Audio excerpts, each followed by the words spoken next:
Kryetari i komunës së Drenasit, Ramiz Ladrovci, takimet zyrtare në Izrael i ka filluar me homologun e tij, zotin Haim Bibas, si dhe mori pjesë në seancën solemne të parlamentit izraelit, kushtuar kryeministrit të Shqipërisë Edi Rama. Në rrjetet sociale, Ladrovci shkruan: takimet zyrtare i nisa me zotin Haim Bibas, kryetari i bashkisë Modin Makabi, njëherë është kryetari i Federatës Autoriteteve Lokale në Izrael, që përfaqëson 265 autoritetet në tërë vendin, ku theksova mundësitë që i ofron komuna e Drenasit për investitorët, arritjet dhe sfidat e pushtetit lokal.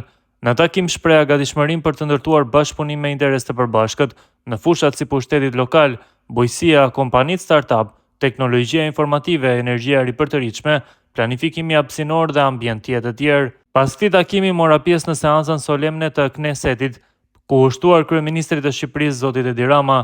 Misia e dëshmuar e Izraelit në ditët më të rënda për Kosovën nuk janë për t'u harruar.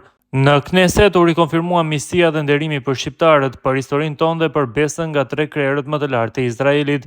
Vendi ynë qëndron në mënyrë të palëkundur kundër antisemitizmit, po aq sa qëndron kundër islamofobisë. Ne qartësisht refuzojmë të lejojmë urrëtitjen apo diskriminimin të udhëheq mendimin, veprimet apo marrëdhëniet tona me popujt e vendeve të tjera, theksoi Edi Rama mes të tjera është në fjalimin e tij, që u përshëndet me duartrokitje.